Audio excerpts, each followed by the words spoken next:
นปะเกียวฮือวาริตากว่าเมียวฮือโอเกติมิตาคือติมิเจ้าปาราเวตาคือ decimos que es nuestra riqueza, es el bosque, nuestra farmacia, nuestro hospital y también nuestro doctor.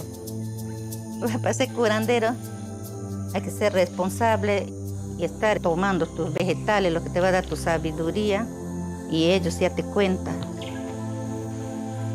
Por eso les llamo mis doctores, maestros. Eso no es importante, no perder ese conocimiento. Que es la esencia espiritual. Es labor de la persona que cultiva la ciencia poder explicarlo de un modo diferente. Is important to try to reestablish that connection, and so the herbarium is the place where these things come together. Every specimen is a node, a portal to a pool of information, a connection to the forest and the people that live there, and to the totality of human knowledge.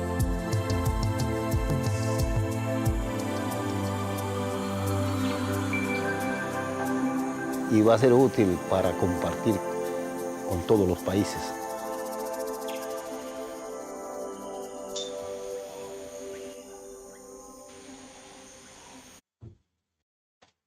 Ladies and gentlemen, what you just saw was a trailer for a film called BioGnosis. It is one episode of what will hopefully be 7 or 8 mini documentaries about a very important topic that we're going to be talking about today. Our guest today is an American ethnopharmacologist, a research pharmacoethnomologist, a lecturer, an author. He was founding board member at the director of ethnopharmacology at the Heffter Research Institute, a nonprofit organization concerned with the investigation of the potential therapeutic uses of psychedelic medicines. And he's so much more. Truly what our guest is today is a legend who explored the road less traveled while the field of psychedelics was just becoming public knowledge. Through the time that you would have had heard about plant medicines or psychedelics originally coming into the public consciousness. You've seen him on the Joe Rogan Experience and on both seasons of Psychedelica on Gaia.com. But he's also someone that I've come to know and respect on a personal level, and he's so much more that I could ever put into words. So ladies and gentlemen, let's welcome Dennis McKenna to the Ben Stewart Podcast. Thank you so much, Ben. Thank you for inviting me. It's a real pleasure to be here and share this information with you today. So I appreciate your time. Yeah, this is super exciting for me. I've been well onto your work for quite some time, and to be perfectly honest, like I took a weird path from music into filmmaking, and that path into filmmaking opened me up to the possibility of trying ayahuasca back in 2008. So in April of 2008, literally, I think it was 2 months after I read the word for the first time, it was that much of an obvious, I got to do this. I went down to the Amazon, I experienced it, and I was instantly thrust into a world that you were really there at, like the origin of it, at least coming into public awareness in the West. So this is a great honor for me. And, I guess just to kind of launch into it now, I would love a broad strokes question to kind of be fielded of what do you feel that the whole class of plant medicines, if you had to think about it, what message do they bring, or what maybe function or purpose would they serve on a collective consciousness, a collective species, one that is particularly humans? We have our flaws, and we know how to amplify those flaws to scaled levels. Why do you feel there is some correlation, I guess, behind the West and therefore the collectivized world to come into awareness of these plant medicines right at a time where it seems like many things are falling off the rails, and it seems like we're at a crisis point? is there a reason, a purpose for these plants that you kind of picked up on maybe ahead of the curve of other people out there? Well, that's a very broad question, and it's got a lot of moving parts. I can't take credit really for discovering ayahuasca, or any other psychedelic. There's a history of scientific investigation of ayahuasca specifically, which started really about 150 years ago. The first time that Richard Spruce, the famous English botanist, collected ayahuasca among a couple of different tribes. That was around 1858. And if you wanted to put a marker down, when did the scientific investigation of ayahuasca begin, or when did it come known to science, then that would be it. And then there was a subsequent, various investigators and both chemists and pharmacologists and botanists over the next century and a half. And interestingly, a lot of that work, in some ways, Richard Spruce was ahead of his time in the sense that he actually collected material for chemical analysis. And that was not something that people did. All the subsequent investigators for probably the next 4 or 5 decades, they reported on the chemistry of the plants and so on. And, the constituents of ayahuasca became kind of legendary. They kept rediscovering the same molecule out of the plant, which was basically harmine, but they gave it different names, telepathy and benisterine and things like that. And it was really the same molecule. And it was not in the mindset of chemists or pharmacologists to collect voucher specimens. So a lot of this early botanical work in some ways was a waste of time because you couldn't reference it to an actual collection. The work was good, but eventually, people did kind of cotton on to the importance of having collections, and then some of the subsequent work on the chemistry, had more validity because you could trace it to actual specimens. But it was really Richard Schultes, if anybody deserves the credit. I mean, Richard Spruce deserves the credit for kind of bringing it into the purview of modern science, but it was Richard Schultes who, with all of these South American psychedelics or hallucinogens that we know of, he was the world's expert on that. And he was the director of the Botanical Museum at Harvard University, and but spent 14 years continuously in the Amazon collecting many kinds of plants, not just psychoactive plants, but psychoactive plants were a focus of his work for sure. So he discovered, and being a botanist, he could approach this systematically. He discovered the species involved in the preparation of ayahuasca. He discovered these varrolas, which are the sources of the snuffs in the Amazon and also other kinds of snuffs. So really, Schultes deserves a lot of credit as the person to really sort of systematically, focus the lens of science on this topic. And he, conveniently enough, he was the director of the Harvard Botanical Museum. So he had a printing press in his basement. He didn't have to worry about peer review and all that stuff. He could just write papers and publish them, which he did quite prolifically.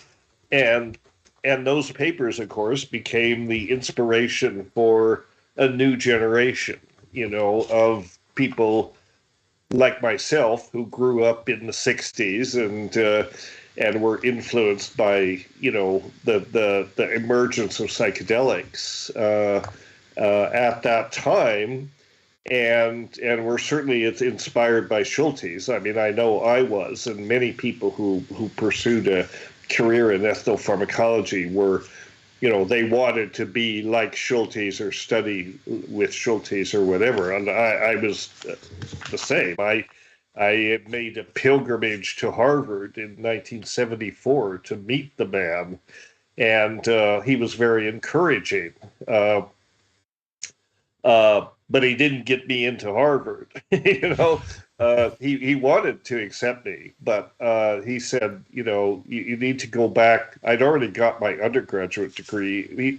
He said, you need to go back and study more chemistry and more taxonomy. So I went back to Colorado and I enrolled in courses for that. And that still didn't get me into Harvard. And actually, by that time, it was okay, because while I was in the process of getting that background that he had urged me to get, I also was playing around with cultures of Psilocybe cubensis and figuring out how to grow those things. As it happened, I did this sort of post-graduation follow-up with these courses at Colorado State University. And originally my BA degree was from Colorado University, but I went to Colorado State University.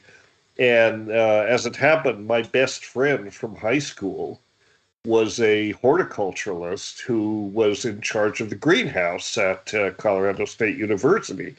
By the time I got there, I had access to the tissue culture lab and all the equipment needed to do fungal cultures. So I had the run of the lab. I had autoclaves and fume hoods and all that. So very easy for me, or anyway, I had all the tools I needed to figure out how to grow the mushrooms, and I did. I figured that out. There was a significant paper that was published about that time, how to grow. It was in Mycologia, one of the major mycology journals, and it was a paper about how to grow small amounts of Agaricus bisporus on substrates of sterilized rye in mason jars. And it was written by somebody that wanted a quick, easy laboratory way to do this so they could do genetic studies and that kind of thing. I thought, well, this looks like this might work. We tried it, and lo and behold, it did. And it worked very well for Psilocybe cubensis. So that, in a way, kind of shifted my focus. I was excited about ayahuasca. I had been to see Schultes, and we had discussed that I would probably study Varroa, which was also very interesting, because of its chemistry. But then suddenly I had a laboratory full of mushrooms, and and not to mention in my apartment and just about everywhere, because it's convenient to grow small amounts, and many a dorm room closet has hosted little crops of Psilocybe cubensis, but I was having such good luck with growing them, and it shifted my focus. I thought, this is what I really want to pursue, is study mushrooms, not Varroa. And so I wrote back to Schultes, and I don't think he was insulted exactly. I hope he wasn't, but he wrote back and he said, well, mycology is not my thing. I'm not a mycologist. If you want to study mushrooms, you should contact Dr. Alexander H. Smith at the University of Michigan and pursue that. And so I didn't end up doing that, but I did end up working on the mushrooms. So all this happened I was at Colorado State in 1975, after I'd come back from this pilgrimage to Schultes. And I was there, and I figured out how to grow these mushrooms, and of course I informed my brother about it. We were in touch. He was out in California, and we'd both been kind of mucking around ever since we'd gone to Colombia in 1971, trying to figure out how to grow these things. And I shared this technique, which was very simple. So he also got busy and growing them. And then eventually I moved out to California, and, we became mushroom growers. I mean, not, not exactly legal, but but we did it, because we were enthusiastic about it. And we wrote this paper, this little book called Psilocybin Magic Mushroom Growers Guide. I have it. Really no more than a pamphlet, very thin little book. But that put in the hands of many, many people the techniques to do it. And that really, I think, if I can point to any one thing where what Terrence and I did, I mean, we've been out there, we do lectures, we published books and so on. But if I have to single out any one thing that actually made a difference, I think it was the publication of this book, which we didn't even publish under our real names. There it is. Yeah.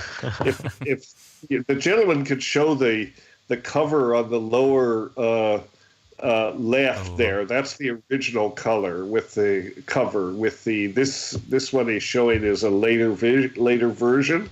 This one. Anyway, so that book made quite a difference, and I was growing mushrooms just for my own, edification and the delight of my friends and this kind of thing. I went to the University of Hawaii in 1976 to start a degree in ethnobotany, and I was going to work on the Hawaiian acacias out there, thinking I would study the tryptamines of the Hawaiian acacias, because acacia is another genus of trees that's very well known for its tryptamines. Turns out the Hawaiian acacias are completely without alkaloids. Wow. So I ended up studying the acacias, and I studied chemotaxonomy, and based on their non-protein amino acids. But it was okay, because at the University of Hawaii, a couple of things happened. One, I had access to a laboratory and an opportunity to kind of learn phytochemistry. Even though I wasn't working on psychedelics, I could learn the techniques of phytochemistry. And I had a fantastic mentor. My supervisor was an incredible Renaissance man, a out-of-the-box thinker. He was actually studying extraterrestrial life, among other things. He had grants from NASA. Wow. Robert Mack, or was it Mack? What was his name? Sanford Siegel. Oh, Sanford Siegel. Okay. Yeah. And he was into stress physiology, which is why he had these grants from NASA, because he was simulating extraterrestrial environments, like, the conditions on the surface of Mars, for example, the radiation, UV flux, this sort of thing, easy enough to duplicate in a terrarium, and he would ask these simple questions that yielded lots of data. Like, for example, how well does a tarantula tolerate Martian conditions in this? Turns out they're not fazed by it at all. Oh, wow. They live for months. They thrive. Mars is full of them. Yeah, and they just, they can get along. So he encouraged my work. He wasn't psychedelic, in himself, but he knew about them, and he was not, he was not closed-minded about it at all. He was a biologist, and he realized this was important. But he taught me a lot in terms of just thinking in ways that you normally wouldn't think about these things. And it was the way that he approached science that was really an inspiration to me. And then out of that, came, he used to, anytime a visiting scientist or somebody would come through town, he, being the kind of mentor he was, he'd invite all the graduate students up to his house. We'd sit around and have beer and pizza and shoot the breeze with this person, just talk shop, basically. So one of these times, he invited his friend from British Columbia, Dr. Neil Towers, to come. And Neil and he had worked together. And I met Dr. Towers, and in the course of one of these sessions, he let it slide that he had a master's degree student that was working on psilocybin and tried to characterize one of the enzymes in the pathway, and I thought, aha, this is the opportunity I've been waiting for, And so, without trying to spit my beer all over the place or anything, I just sort of said, well, that's very interesting, Dr. Towers. I've been interested in that too. And, and maybe you'd consider taking me on, because this other graduate student is about to leave and hasn't made much progress. And he said, sure, let's talk about it. And we did. And he arranged for me to get fellowship, a 4-year fellowship. So I moved to Canada, and I started my research at UBC on Psilocybe cubensis, and I was going to characterize the enzymes in the pathway and the genetic regulation of that, and so on. So it was great. It was a wonderful first year to start out. We had permission from Health Canada to do all this. I had growth chambers in the basement of the biology building that were full of mushrooms. So, we were able to work on it and just I work worked on it. Well, of course. Well, we had some interesting, Neil liked to host the graduate student parties and so on. We had some pretty interesting parties, but this was like 1980, so some were into psychedelics and some weren't, but I had the strains, and we were doing this work, and I worked on that for the first year. And during that year, I had a very bad bicycle accident. I was leaving the university one day, and anyway, managed to get into a bad accident. I rode my bike into a pit in the bicycle path that they had dug between the morning I'd ridden in and the evening I was riding out. So that laid me up in the hospital for a couple of weeks, and I could not really do any work, and I kind of fell behind in my work, and I had a pretty tough curriculum, advanced organic chemistry, fungal genetics, all of these things I was studying. I was feeling a little bit overwhelmed,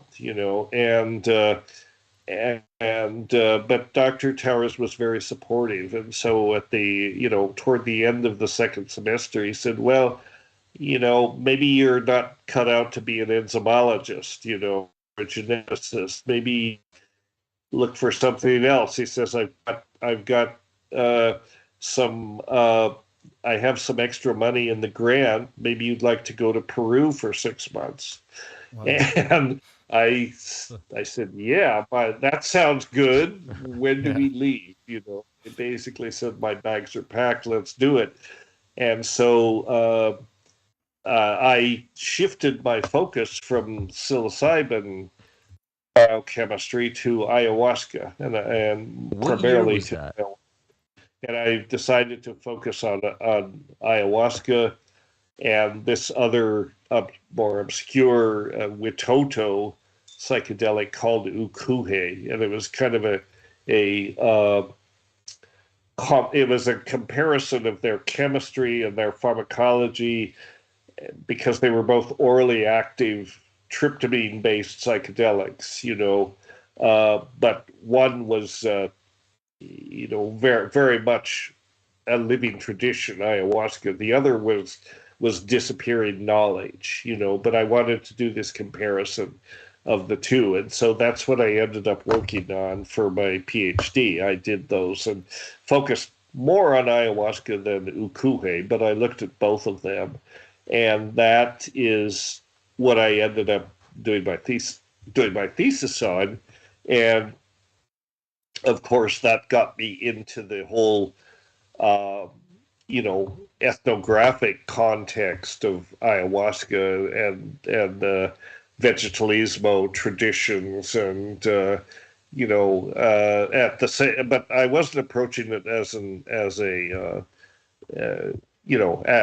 anthropologist or ethnographer. I mean, there were that aspects, but I was basically looking at it as a biologist and trying to sort out the nuts and bolts of these different ayahuasca formulations, the plants that were used to prepare it, and the admixture plants, and all of that stuff that goes with it.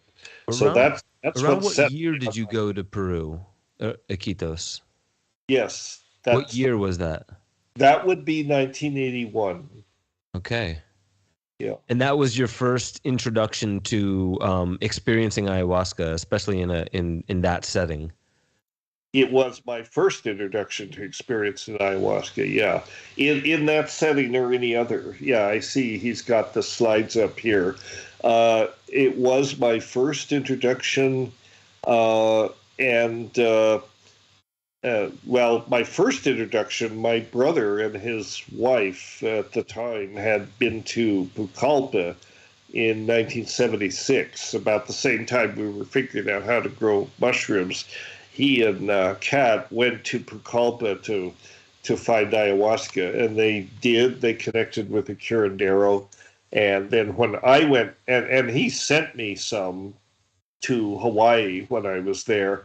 I tried it, but it didn't do much other than make me sick. But when I went back to Peru in 1981, I went to Pucallpa first before Iquitos, because we had this informant there that they had connected with. So he was still there, and I went to see him and his associate, his uncle. I think they were both ayahuasqueros. And Don Fidel was his name. And Don Fidel turned out to be, the real deal. I mean, he was not a charlatan. He was a very serious man, and he knew how to make great ayahuasca. And he was happy to share that knowledge and share the samples, let us collect, material for analysis and all that. So that's what got me on that path of pursuing primarily ayahuasca, which then that continued for years, still continues in effect. What did that open up for you? Like, what was the surprising thing about doing ayahuasca in an indigenous setting? That must have been very you'd done psychedelics beforehand, but this was maybe the most ceremonial first time that you'd done it. Is that correct? Yes, that was the first time I'd really done it in a group setting, in a ceremonial setting, and it was it was an eye opener, because it made me aware of the ethnographic side of using ayahuasca, But he wasn't indigenous, he was a mestizo. And but the mestizo ayahuasca tradition incorporates practices from many indigenous groups, right? It's a very syncretic thing. But, so you get this amalgam of understandings, about what ayahuasca is, that is more or less a coherent system of ethnomedicine. And, but it's not like, we experience it now often. I mean, there was no ayahuasca tourism to speak of. People didn't go there. I mean, Terrence and Kat, they must have been the first ayahuasca tourism. People didn't go there for that. And the practice was very different.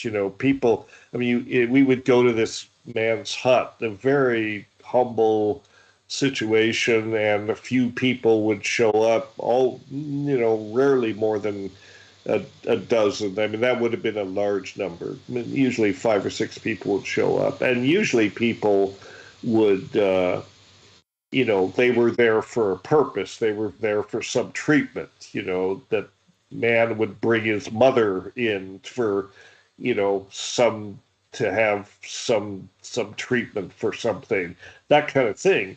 And it was always about healing, and they did use Icaros and all that, but it wasn't these highly structured ceremonial settings that you got when ayahuasca tourism sort of became a thing. It was a very informal kind of situation, and often, in a usual situation, it was the ayahuasquero that took the ayahuasca, not they let us take ayahuasca.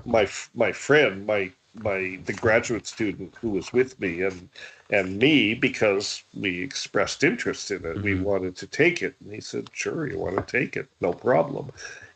But the people that came by and large, some of them drank, and some of them just sat there and listened to the singing and the smudging and all that, and that was how they did it. Ayahuasca tourism as such didn't really get started till about 10 years later. And I had, for better or worse, something to do with that, because when I was in Pucallpa, and I'm telling stories here, and if I'm going off on tangents, feel free to bring me back. All I want to say is I stayed at Pablo Amaringo's house in Pucallpa one of the first times I went to Peru, so I love that area. Okay, well, that's what I was going to tell you about, exactly that. So when I was doing my work in 1981, I met Pablo Amaringo in Pucallpa. Can you just explain who he is for the audience? Can you just explain? Okay, so Pablo Amaringo became eventually this world-recognized visionary painter of ayahuasca visions, and the story behind that is when I was doing my fieldwork in 1981, I was on my way out. I was ready to go home. I stopped in Pucallpa to see Don Fidel one more time and do a couple of ceremonies with him. And this guy came up in a bar in this little village, Calle Pueblo Joven Sanchez Cerro, it's called. And he introduced himself, in perfect English, and said, "Can I buy you a beer?" And I said, "Sure." So we got to talking, and it turns out he was the local English teacher, and he was also a painter, and he was also a musician. And he took me over to his house, and he showed me some of his paintings, which were not visionary paintings. They were actually just depictions of things in the forest and so on. Not really very good, but good enough. And so we had this friendship, and then he and his buddies, they got a concert together to give me a good send-off when I was headed back to Vancouver. So flash forward to 1985, I came back to Pucallpa, this time with Dr. Eduardo Luna with me, a Colombian anthropologist that I've known, since 1971, basically. We go way back, and Dr. Luna came with me to Pucallpa, and we went to visit Don Fidel, of course, and we went to visit Pablo. Well, in the conversation with Pablo, since Eduardo's native language is Spanish and mine isn't, so when I first met Pablo, I missed a lot. But in conversations with Pablo, this time it came out that he had been an ayahuasquero, and that he had stepped away from it. He'd gotten into fights on the astral plane with other brujos, and he decided to step away from it. He said either he was going to get killed or he's going to have to kill somebody. So he just stepped out of that whole thing. And Eduardo asked him, "Well, what do you remember of your visions?" And Pablo said, "I remember them all perfectly." And Eduardo said, well, have you ever thought about painting these things, these visions? And Pablo, you could almost see the light bulb go off over his head. It's like it had never really occurred to him. But he said no, but you could tell he was getting the idea. Yeah, there's a bunch of things. So we went away, we came back the next morning, and he had completed the first 4 of what eventually became hundreds and hundreds of these visionary paintings. And he and Eduardo collaborated on a book called, they collaborated on starting a school of painting in Pucallpa for the local kids. And also they collaborated on a book which was published as, it's called Ayahuasca Visions, the religious iconography of a Peruvian shaman. That book was published by North Atlantic Press in 1993, I believe it was. And if you had to put a marker down as to when the ayahuasca tourist phenomenon really got going, that was it. Because this book was a coffee table book, and it had it had about 20 different full color plates of these visionary paintings on one page, and then on the facing page, Eduardo's explanation from Pablo, transcribed from Pablo, about what all these things mean, what the plants and the spirits and the things in the paintings, because it's not just, it's a highly structured thing. Yeah, it's not just random. Not random at all. It was really a course in some ways. I mean, it was like, it was an overview of this practice of vegetalismo, and almost like a textbook in a certain way, And so that book was published, and it was published by North Atlantic Press originally in Berkeley. So it was in bookstores, and people were noticing it and buying it. And I think that was when people got to be curious about, and the, sort of picked up on the whole Don Juan, romantic theme, go to the jungle, seek your shaman and all that stuff. And people did. And that was in the mid-90s, and at about the same time, there was an expat living in Iquitos, Alan Shoemaker, and he was organizing these conferences on shamanism, the international conferences on shamanism, and a lot of people came down for those conferences, including me. The first few conferences were really quite good, and then as time went on, they sort of deteriorated. But I used to tell Alan, this is a great thing. You should do this once every 5 years, but he thought, well, no, I'll do it every year, and that's too much because you couldn't, eventually the quality of the conferences. But anyway, that's really why Iquitos became this nexus for people to come. It became the epicenter of the ayahuasca tourism phenomenon, and Pucallpa to a lesser degree. But Iquitos was easier to get to and a little more civilized than Pucallpa. Yeah. And you've been to both places. Had you met Anderson DiBernardi? He learned in the school of Pablo Amarengo. Right. Who did?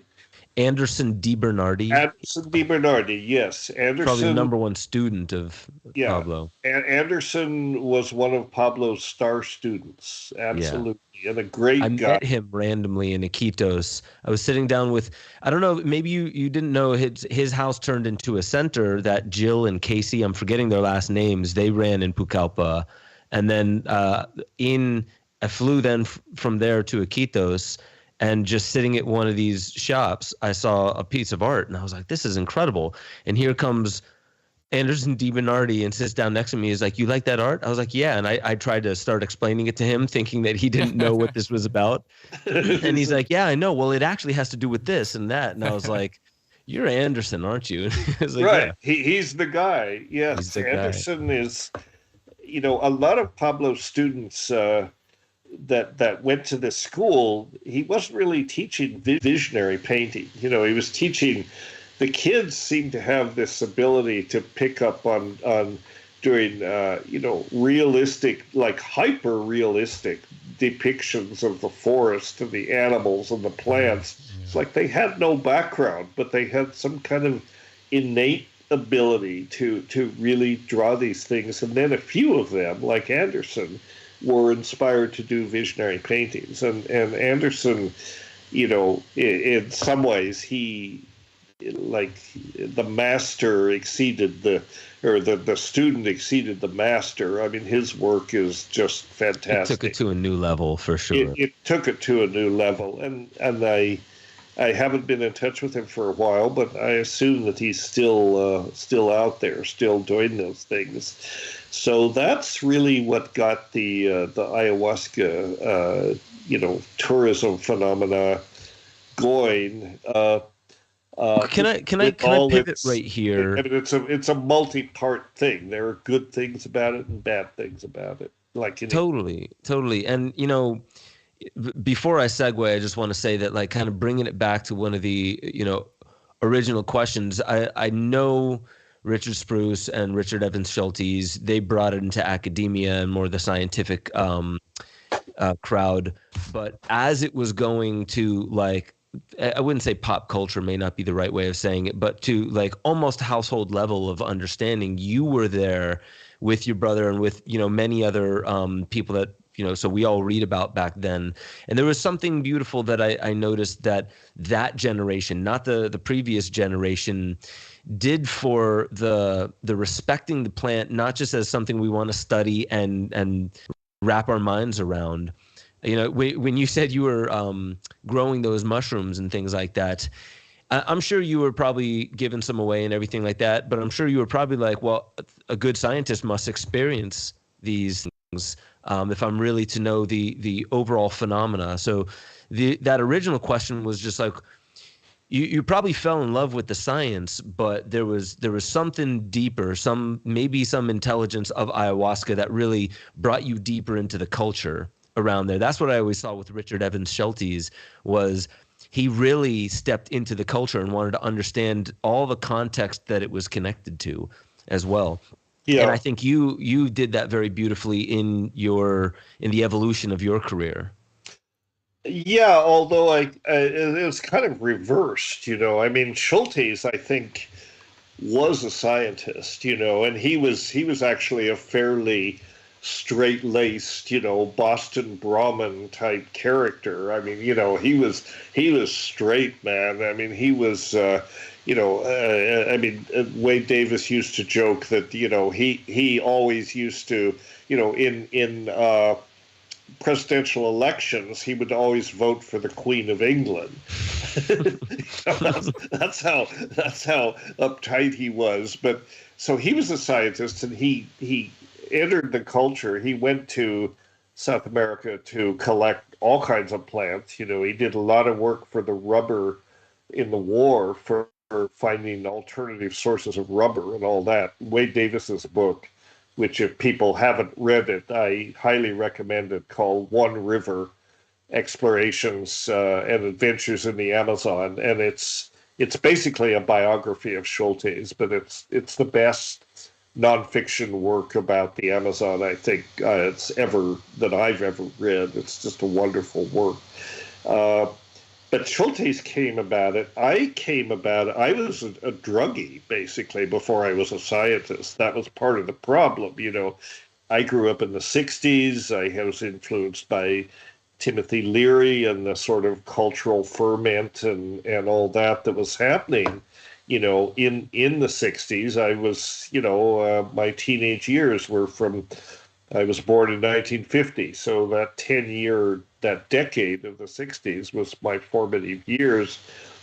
And it was when the counterculture was emerging, and two things happened that were really significant for me. And as I got older, I went to San Francisco in 1967 to the summer of love, right? And my brother was living out in Berkeley at that time. Why my father let me go along with another friend, I'll never know, because he was totally against all this stuff. And he had to know, that we were going to get into all this stuff, but he let us go. And so 1967, my friend Bob and I went out there and spent about a month, and we took LSD for the first time, so we placed that on our map, and that was really significant. And LSD is what there was at the time. There was not a whole lot of other things. There was, there were no mushrooms, there were rumors, but you never ran into them. There was rumors about DMT and mescaline and things like that, but generally LSD is what there was. So I took LSD in '67, and then at the age of 18, also in '67. That's the thing. In '67, there was a conference that was held in San Francisco called the Ethnopharmacologic Search for Psychoactive Drugs. And that was put on by the National Institute of Mental Health. And it was a closed conference. It wasn't part of the hippie scene, even though down the street from what eventually became UCSF was the whole Haight-Ashbury, thing going on. But this was a closed conference sponsored by the government. Schultes was there. Shulgin was there. Some of the leading researchers were there for this conference. The only thing that ever came that the taxpayers ever got from it was the publication of the book by that name, Ethnopharmacologic Search for Psychoactive Drugs. This book came onto my radar about the next year, the year it was published. So that I was 17 when it was published.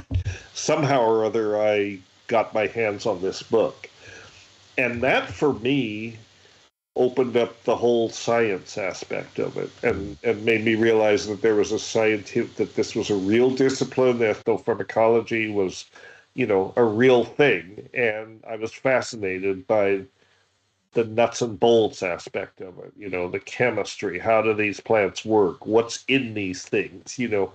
Those kinds of questions, more than the ethnography. I was interested in the ethnography, but that wasn't what was, what I was focused on.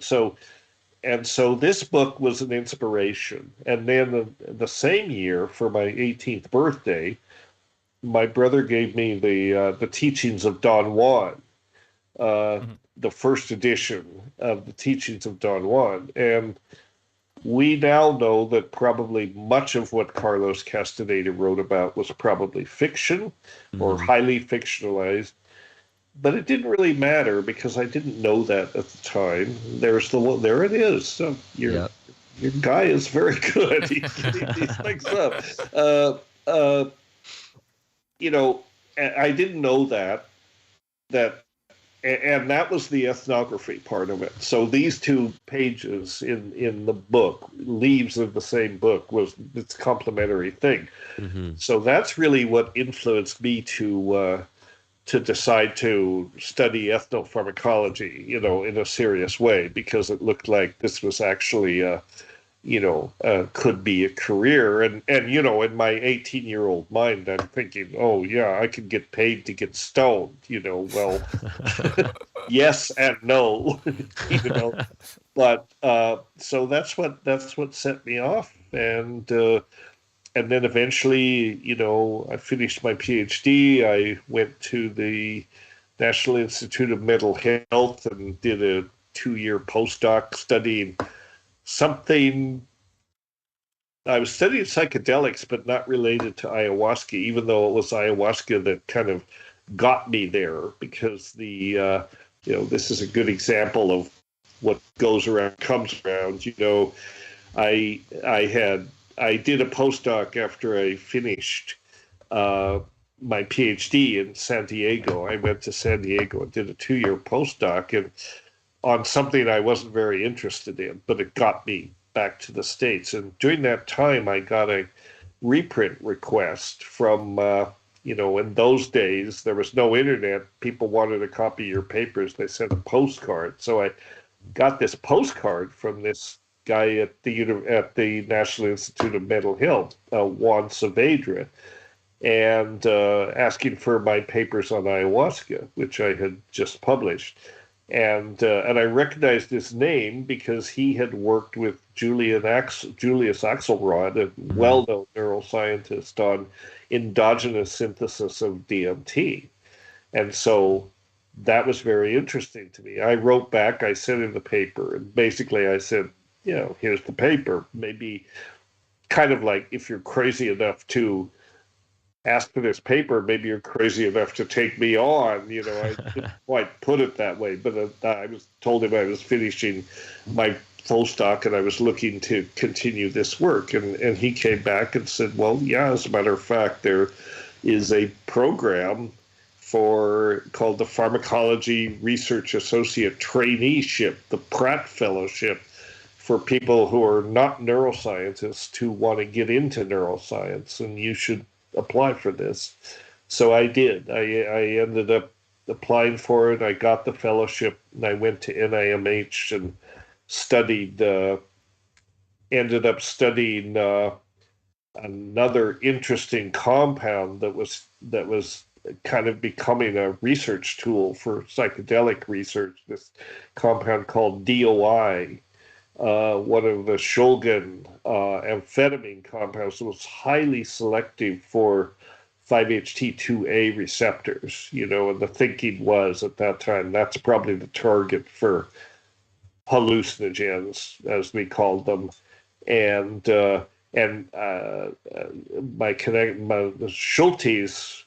Shulgin, who I got to know in California, had been the outside examiner on my thesis. So I had a connection with Sasha Shulgin, and through him, the Lawrence Berkeley Laboratory, and they were able to produce a radio-labeled version of DOI. DOI has an iodine in the critical position, so you can label it with these short-acting isotopes.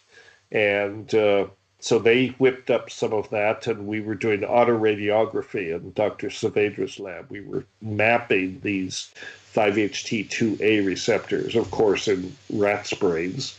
But and for the audience, but still, so that was my sort of detour into neuroscience, and then I continued that postdoc work at Stanford. I met Dr. Steve Perutka, who was at Stanford at the time, and kind of very high up in the serotonin world. And he took me on for a postdoc. That's what got me back to California, and we studied MDMA.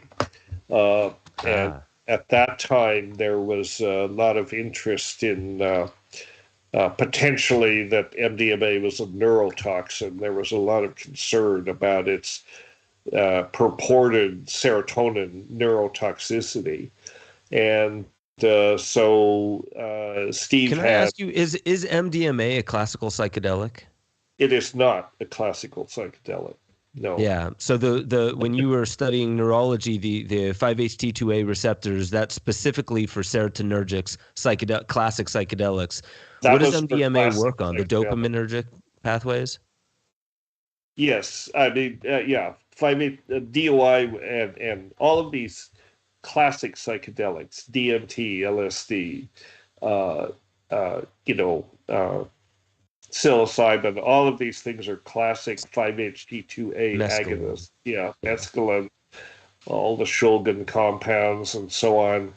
But MDMA is different. MDMA works on serotonin, but it doesn't work on the 5-HT2A receptors. What it does is it basically works in the brain sort of globally on serotonin and causes the massive release of serotonin from presynaptic storage vesicles.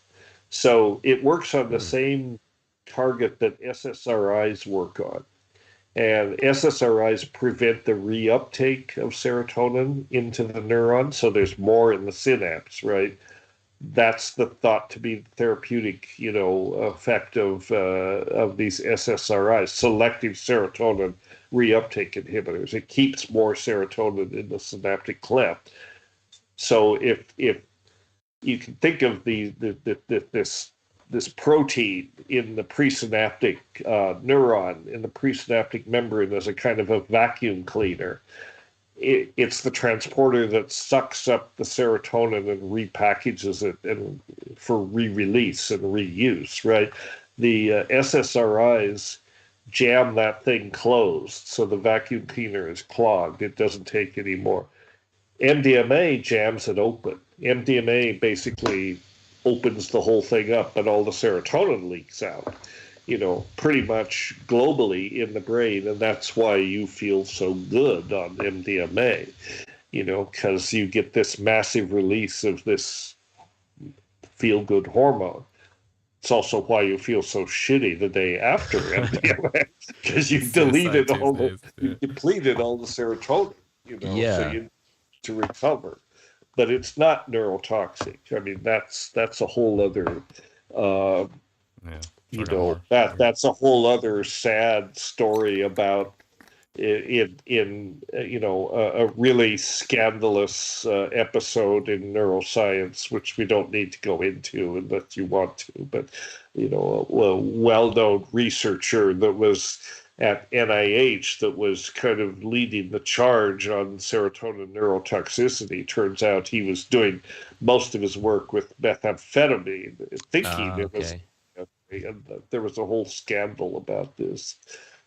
You mentioned Axelrod and Saavedra. I can't remember the exact nuance of that paper that they co-authored, but I remember referencing to it in DMT Quest, which you were in, right? With John Chavez, the documentary we did. Mm-hmm. So we talked about that, and that whole film, which John Chavez, got to give him mad respect. He knows this more than anyone I know that is just researching because he's curious. That's right. Yeah, and so that was a great film. But the main point, and I kind of want to get you to talk about the significance of this, is the 2019 paper out of Michigan that was, I think, spearheaded by John Dean. There may have been, I'm forgetting her name now, at University of Michigan, that was basically in charge of the department. Do you know who I'm talking about? Yes, I do. Thanks to John. I mean, I do know about this work and a little bit about it, and it's really significant work. I think it's a pity in some ways that it hasn't gotten more attention. I know. Because for a long time, the thinking about serotonin, about endogenous DMT in the brain and all that was all about the pineal gland, and that the pineal gland produces DMT, and maybe that's responsible for certain altered states and so on. I think that's been pretty well discredited by none other than Dave Nichols, who's been a skeptic about that. And the fact is that the pineal gland is not able to produce near enough DMT, to actually have an effect on the receptors. I mean, that's the gist of his criticism. And the plasma levels of DMT would not even come close to activity. But then there's this work of this Michigan group that's kind of rendered all that irrelevant, because they found that DMT is a perfectly respectable neurotransmitter and present in amounts comparable to serotonin. And what is it doing there is a question. It's got to be doing something, So, yeah, So I think that work really ought to be looked at much more closely. I mean, I'm surprised it's not, because if you're looking for what is the function of DMT, endogenous DMT, that's the place to look. I mean, exactly. Yeah, Yeah. I mean, just the fact that, so it's the choroid plexus that produces it, from my memory, from what John simplified it as, all the time. It's so it's producing it all the time in levels comparable to serotonin, dopamine, norepinephrine, and these are the main neurotransmitters that we talk about. And so the fact that they're, incomparable levels, I think it was when I was interviewing Rick Strassman, he went into this. Well, there is this interesting thing that when he was doing the DMT work in the early 90s, he said a lot of people came back and reported this place that DMT took me was more real than real. There's a sense of realness that was kind of bubbling out of me in that space. So I don't think he was saying this as anything more than just something that came to his mind, but, perhaps it is what not only presents, the display of what we're experiencing as reality, but also gives us this feeling that this is real as well. It's curious because I bet you the future of the metaverse would love to know how to make an experience that, doesn't by its very nature feel real, feel more real.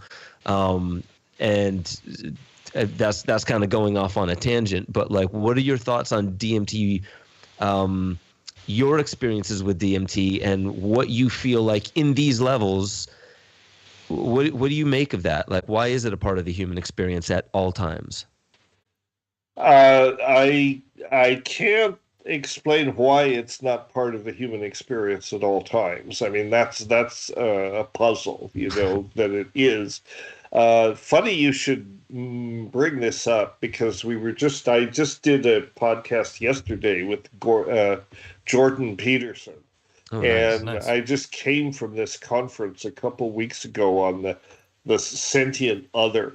It was a private conference, but it was about this DMT entity quest, or these apparently non-human intelligences that you encounter in these altered states, particularly with DMT, and this idea that it seems more real than real, and of course that, but you quickly get into some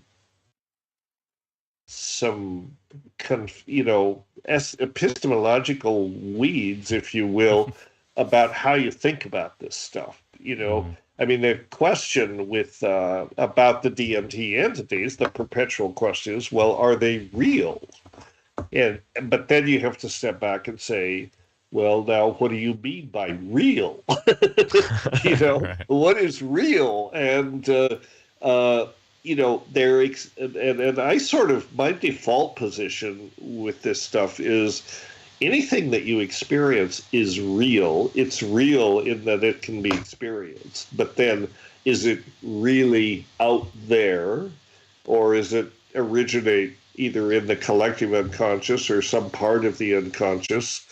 And then knowing what we know about psychedelics and how, and the perceptions that the insights that come from psychedelics, the fact that we are all one, this idea of separation is an illusion, the idea that, we're these, defined points of consciousness. Actually, we're more like part of a conscious field that permeates the entire universe. So at a certain point, these questions sort of break down in the confusion about thinking about these things. These entities appear not to be appear not to be ourselves, but that doesn't mean they're not part of ourselves. I mean, we all have had experiences where, and I would cite the experiment at La Chorrera,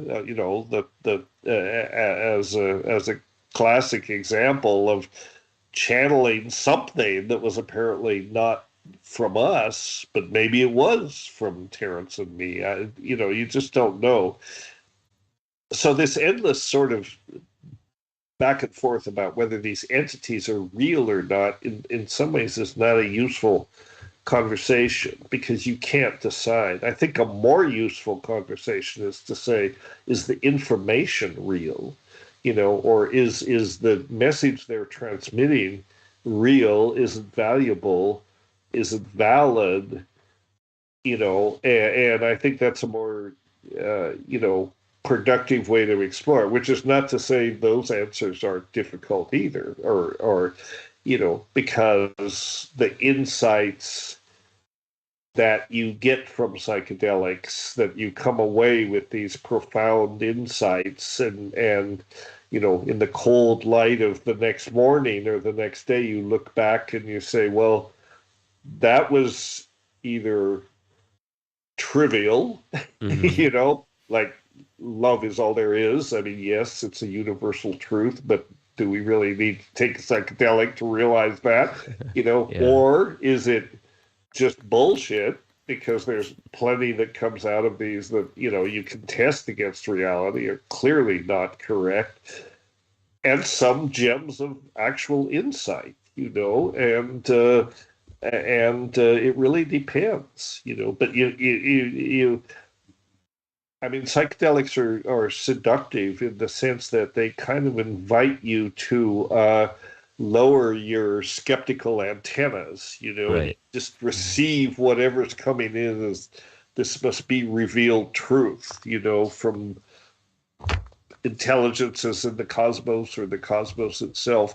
And there's a lot of it that really is not so, not so transformative, Right. but it's an interesting place, and other parts of it are. So it's, in some ways, it's kind of like social media in some ways, like It's hard to get to anything real. 90% of it is bullshit. The 10% left, that's pretty interesting. noise. And I think that's how psychedelics are. Yeah, what's interesting about you saying that is, so for one, I'd be interested to hear afterwards about your thoughts on extended state DMT at Imperial College London, and them taking seriously that some of these entities may have information that we could bring back.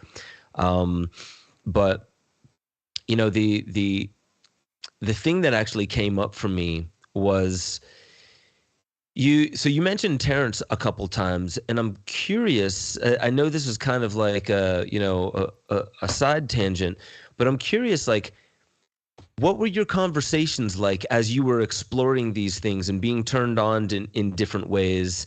You were just mentioning the useful information that could come, and then sometimes stuff that doesn't seem super useful. And I noticed that some people with psychedelics, they become more inquisitive, they become more curious, and other people seem to come back more convinced, like here's truth and I have it. It's in this container, this way that I'll explain it. And others that they're just mind blown, they want to experience more of life. So like back to like Terence and you, as you were going through this journey, what were your conversations like? Were they deep and philosophical all the time, or were they getting into the weeds? And like, how did you guys help each other along in your evolution of working with these plants scientifically and just artistically? Well, yeah.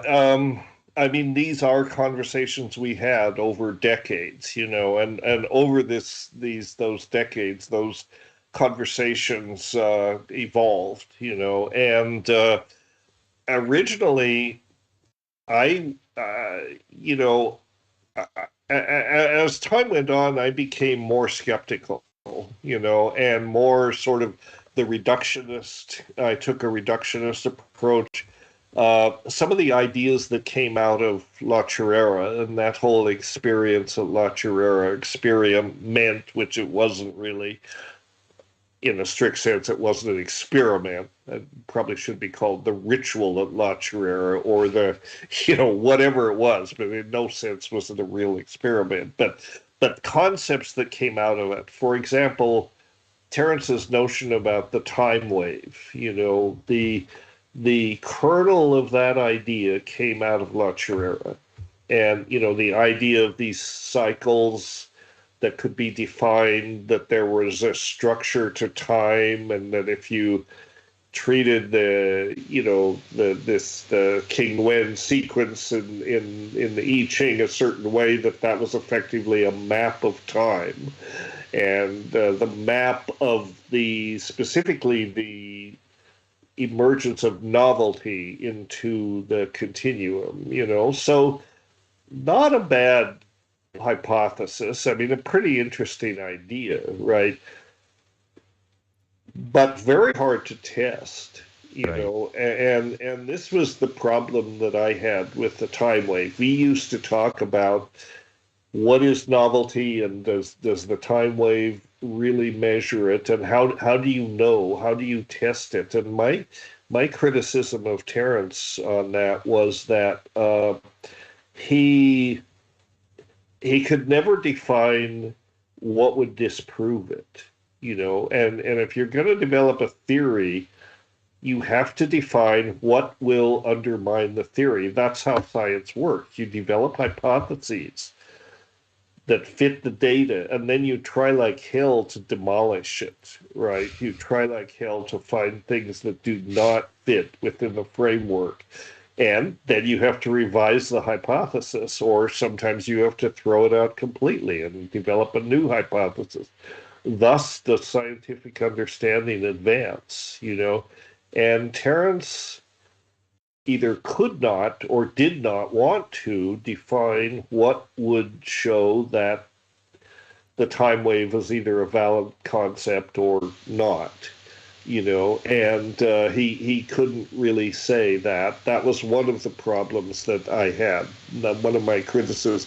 The other one was that we had this, he was the only person that could interpret the time wave, so the time wave became more a reflection of Terence and his understanding of history and what was significant in history than it was of time itself, and like we used to talk about this a lot. He had this sort of punctate view of novelty. Novelty was something that erupts into the continuum, and it's paradigm changing, and it just happens, and then it changes everything. And for example, he would cite the first time that the atomic bomb was exploded, in warfare or something, Hiroshima. That was a novel event. But then I was arguing that novelty doesn't work that way. Novelty does not explode into history.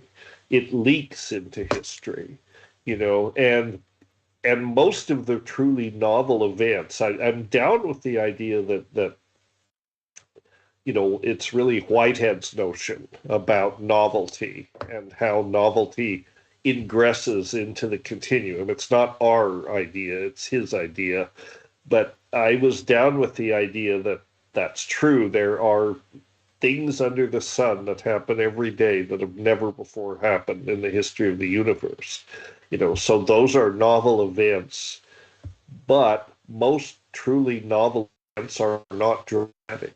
You only see the effects later. Like it wasn't the detonation of the atomic bomb that was the truly novel event. That was dramatic, but what was probably more significant was, when Einstein first conceived the equations that made that kind of, made the atomic fission possible, or, the Fermi and his people working at the Chicago lab on developing sustained,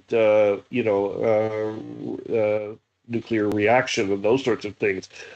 These took place very quietly, but that laid the groundwork for building the bomb. And so then the bomb came, and that was very dramatic. It got everybody's attention. But there was a whole bunch of novel events that had to happen leading up to that nobody remarked on particularly. And you'd have to go back and dissect, what was the seed or the kernel of this novelty. And you can look at many things. I mean, another example is like cloning animals, for example. I mean, so many, when Dolly the sheep was cloned, that was a big deal. But look at everything that led up to that to make that possible. So we had this different view of what novelty was, and how you could demonstrate, or not, that the time wave theory was valid, and the big test for Terence was, the other thing is that with the time wave theory, it had a beginning and an end. It was a linear thing. There was an end. A lot of what Terence tried to do was figure out how do you lay this wave against history. How do you define the end point? Finally he settled on December 21st, 2012 as the probable end point for various reasons. And it was like, okay, of course he didn't live to see it. And as we know, it failed spectacularly. I mean, it was not the end of the continuum. Nothing, December 21st, 2012 was this important date in the Mayan calendar. That was part of the reason that he chose it, not the entire reason. But at the end of the day, it was kind of a non-event, considering it was supposed to be the end of the space-time continuum. All the astronomical stuff took place, the different alignments with the galactic center and all that, but that you could have predicted 1,000 years ago. I mean, that was absolutely built into celestial dynamics. But all these changes in the structure of reality, none of that happened. Or if it did, nobody noticed. Yeah. I mean, like I have some people that say something happened with CERN Super Collider in that year. But yeah, I mean, like I was down in Chichen Itza December 21st, 2012. I could tell that for people, it meant something. It was significant to them because we chose to agree that this may have some significance.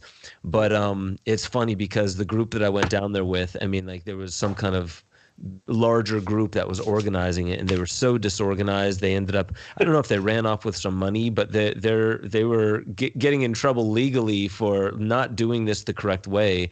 Luckily, I had different friends who brought me down, and we had a glorious time. But that's, for me, what happened in 2012. I met my wife in 2012, and a lot of things changed. But I think the curious thing that I want to make sure that we get into here is we talked a lot about Iquitos, but so far we didn't really get into the details of what you're doing with this project in Iquitos. So the film we started out with, BioGnosis, that is just the first of a series of more films that are, I'll let you say what the purpose of these films are, not just making people aware of what's available right now down there in Iquitos, but there's kind of a call to action here, and this big project has some goals that are very, very important if you understand that we're like, I think since 1970, we lost 70% of insect, birds, and fish species.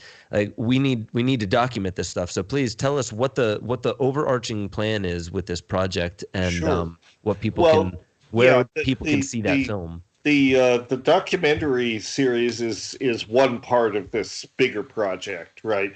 We want to do a series of short documentaries, of which this one that we showed at ESPD 55. People should look at espd55.com to see what the material is. But we showed the first of these documentaries, and it'll be released later this year, hopefully, if we stick with our schedule. And we want that to be the first of 6 to 8 documentaries that kind of provide a snapshot of the current state of traditional medicine in the Amazon, which is impacted by all sorts of things: ayahuasca tourism, COVID, climate change, globalization, decimation and depletion of species, all of this stuff. The Amazon is as endangered and impacted by this as anywhere else in the world, and yet the people live there immersed in this world of plants, and they persist, because they don't really have a choice. This is their life. So I want to provide a snapshot of that, the current state of that situation, and then also link that to this herbarium project, which is really something that dates back to 2010. I first got this idea and tried to do something with it in 2010, and it didn't really work out. But the idea is to link these two, that the herbarium, at Iquitos, I've been working with the person who is now the curator of the herbarium. When I first went to Iquitos in 1981, he was a forestry graduate student. I mean, he was a student, I was a student, and he was the person that the then director of the herbarium said, take this gringo out to the jungle and collect some plants and, get him back alive. Whether you get any plants or not is secondary. Just bring him back in one piece.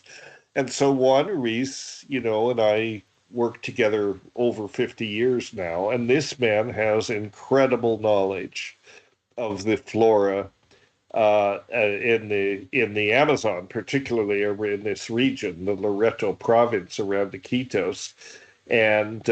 And he's a scientist in every sense of the word. He's not a person who writes things down. That's the problem. He's got all of this in his head, this incredible stash of knowledge. So one of the big goals of BioGnosis project is to document this. He's not that much younger than me. He's only a couple years younger than me. So neither one of us are going to be around forever. And we need to document what he knows. And he's more than willing to talk and share it and go to the field. And he's one of these people. I often say sometimes they say when a medicine man dies, it's as though a library has burned down. And Juan Ruiz is that library, and we want to record what he knows. He always has. I mean, it's very interesting to go into the field with him because he will look at a plant, for example. He'll give you the scientific name, the common name, what it's used for. Usually one or two funny stories about some botanist that came through 20 years ago and collected that plant for some reason. So he's full of stories and telling us. And the idea with the herbarium is every collection in the herbarium, in some sense, tells a story. Somebody somewhere decided to collect that specimen for some reason. So it has a history, and that becomes a node of information. So what we want to do with the herbarium is, number one, digitize the collections. This is what herbaria do these days. They make high resolution scans of all the specimens, and then you put them in a database online. Well, with the UNEP herbarium, there are 150,000 specimens. Only 50,000 of them are actually mounted and cataloged. So we have this huge backlog of collections that people have been bringing in there since the 70s that have never even been unpacked. So that's a big part of this. We want to unpack those things, get those things mounted on sheets with labels and all that, and then make scans of all of those things and put them in a database and that's accessible, and then link those things to other databases like genomic, floristic, ethnobotanical type databases, so that each collection becomes a node of information about those plants and that region. And then in the sort of next iteration of that, we want to make a virtual representation of this, what we're calling the virtual rainforest or the visionary rainforest, which is essentially a VR reflection of this, which would look like the homepage would look like it would look like a map of the collections tied to their geolocation data, right? There'd be a lot of markers in this map, but you could immerse yourself in this environment. You could move through it as though you were flying across the Amazon or in the forest, and then you click one of the markers, and then the data for that collection comes up, and you can explore that any way you want, and you can explore whatever you're interested in, the ecological data or the ethnographic data, or and the idea is to make this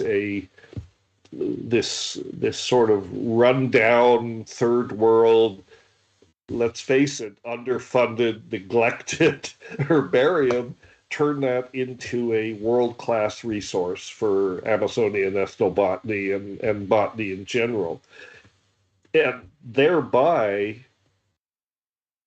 make people aware of the value of these things, basically, and thereby maybe slow down this process, identify the information for what it is. Anytime you can link a piece of information to a plant, you provided a reason not to drive it into extinction, because information is valuable and the plants are valuable. So that's the overall vision.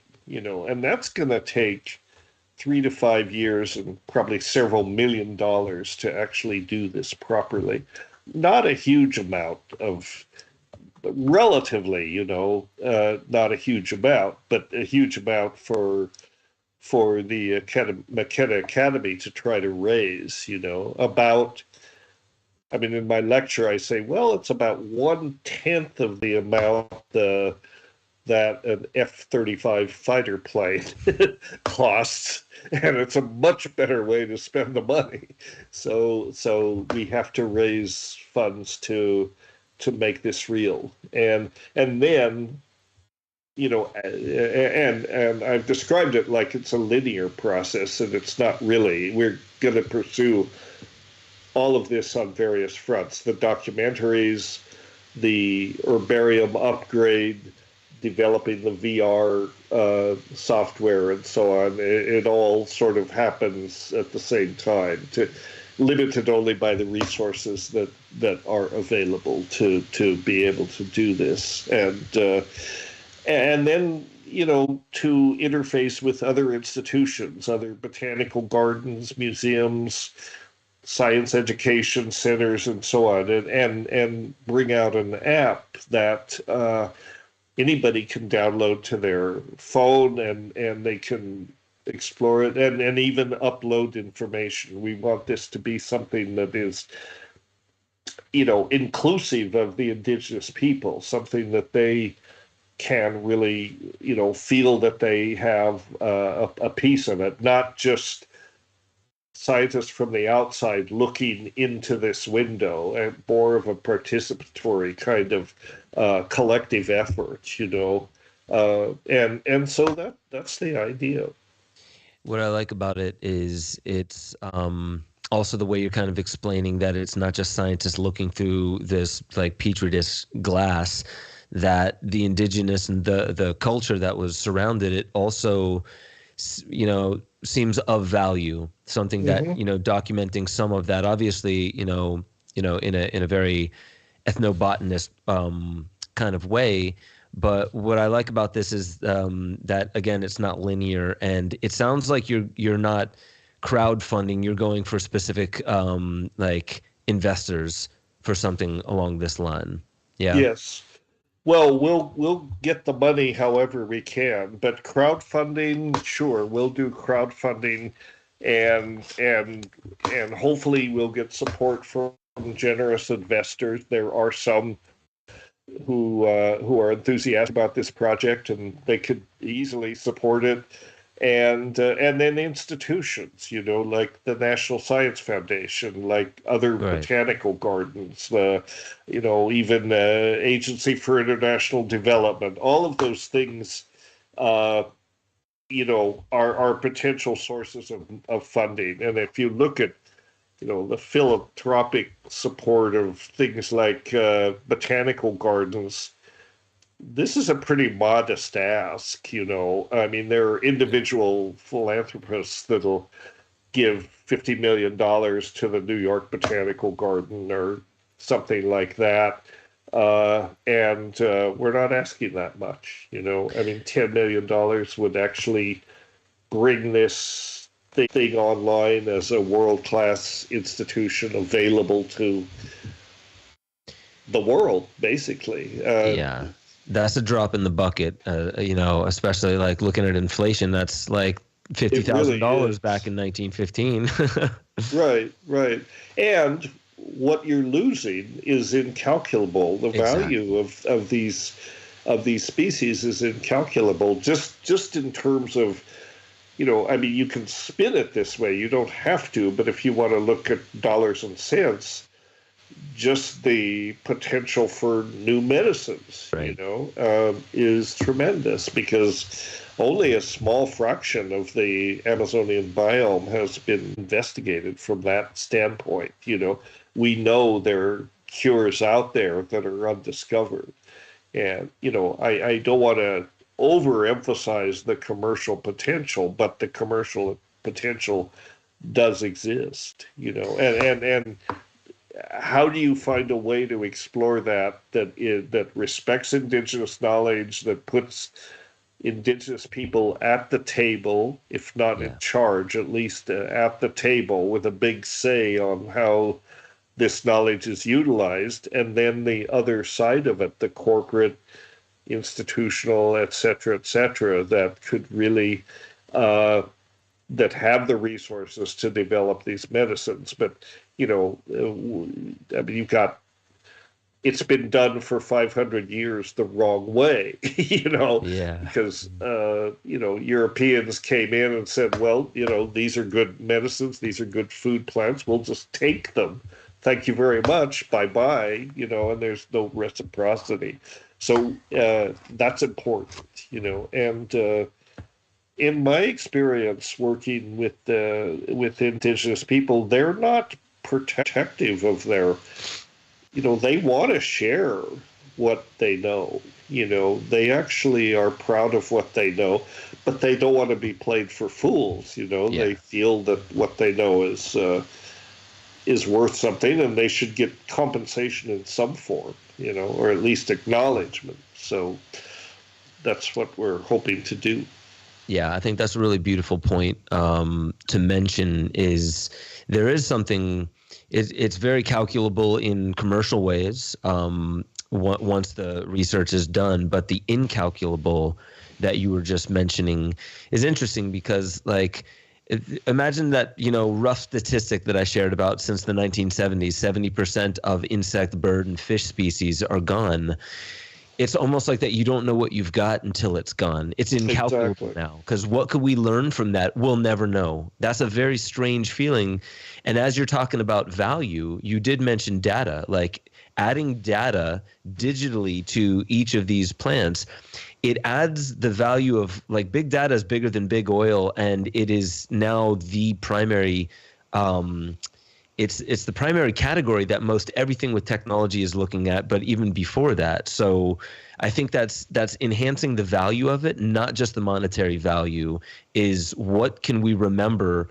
Perhaps we can't save all these species. Perhaps many of these species that are documented will go away in the next few decades, but what we can learn about them now, it seems like there's this critical window that's very important to kind of strike. Exactly. So collecting the information is very important, even if the species are going extinct, but that can slow down that process as well. So yeah, it's all about knowledge is valuable, and this is a way to make that real to accessible to everyone with a stake, which is basically everyone, because we need to protect the Amazon. If the Amazon goes away, the whole planet loses, and it's not just the monetary loss, which is in the multi-trillions, but it's the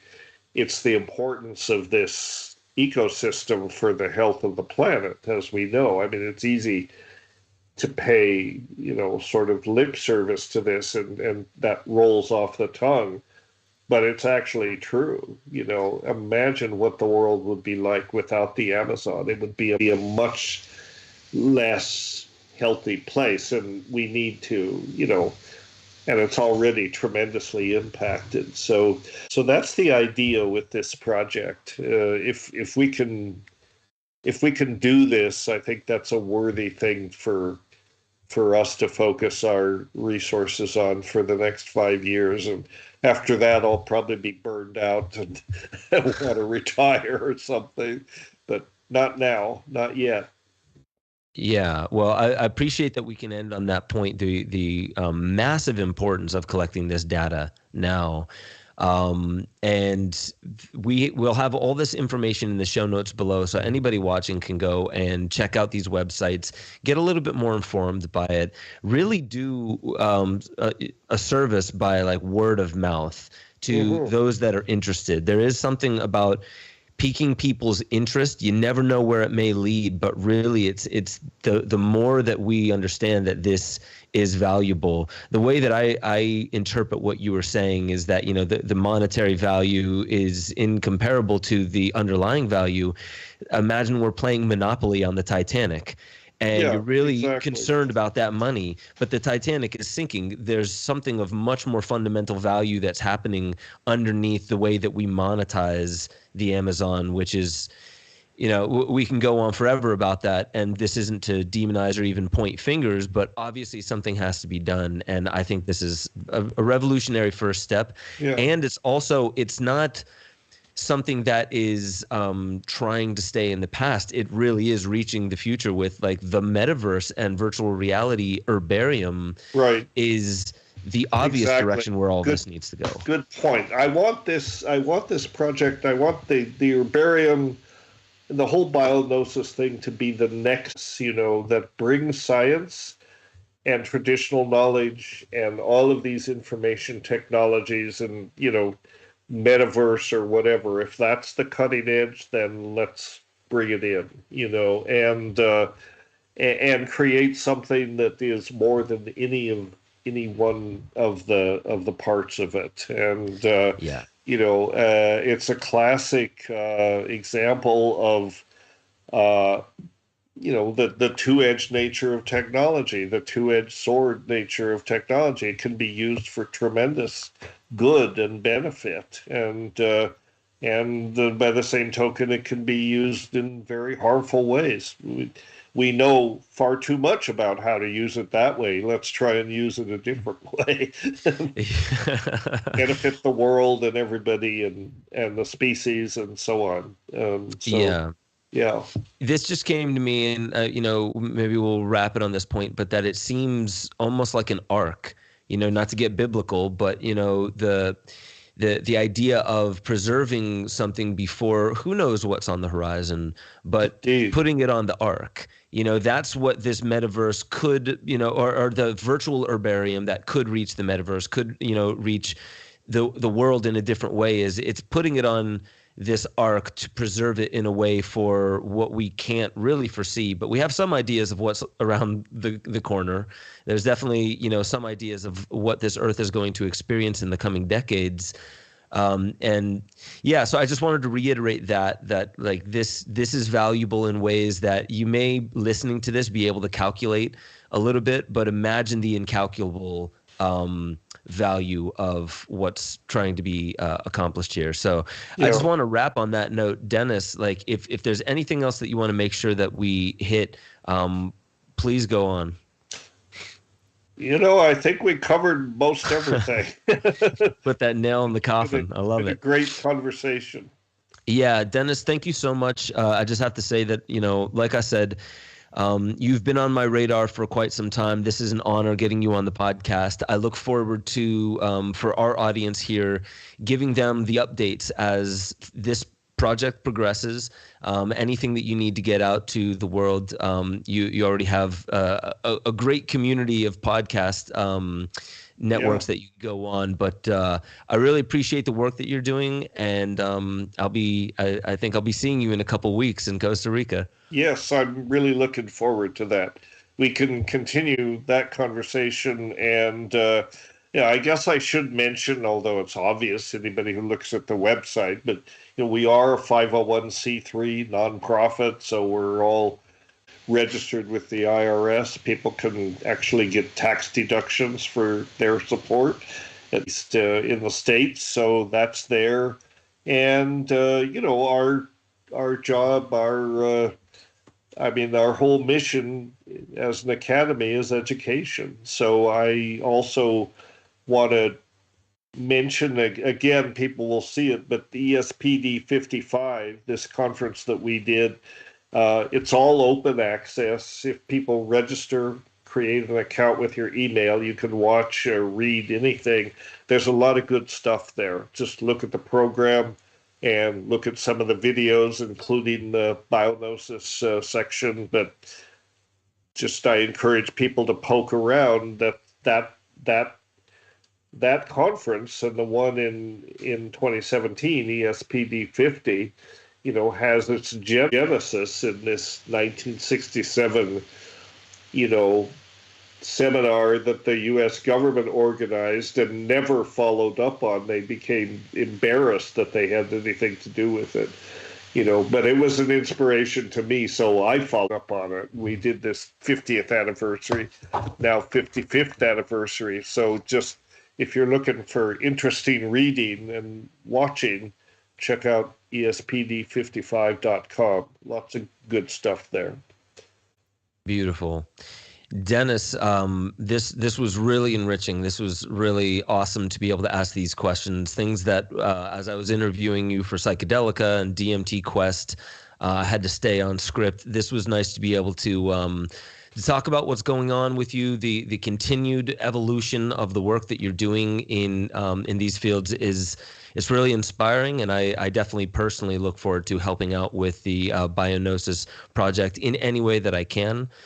For the audience, please go into the show notes and just peruse this information. Like, the deeper you dig, the more you realize that value that we were speaking about before.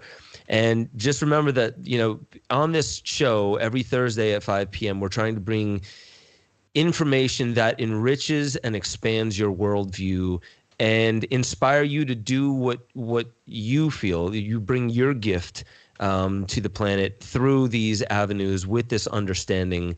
And I just have to say, this is a personal favorite of mine for the podcast. So thank you very much, Dennis. And ladies and gentlemen, I'll catch you all next time on the Ben Stewart Podcast. Okay, Ben. Thanks so much.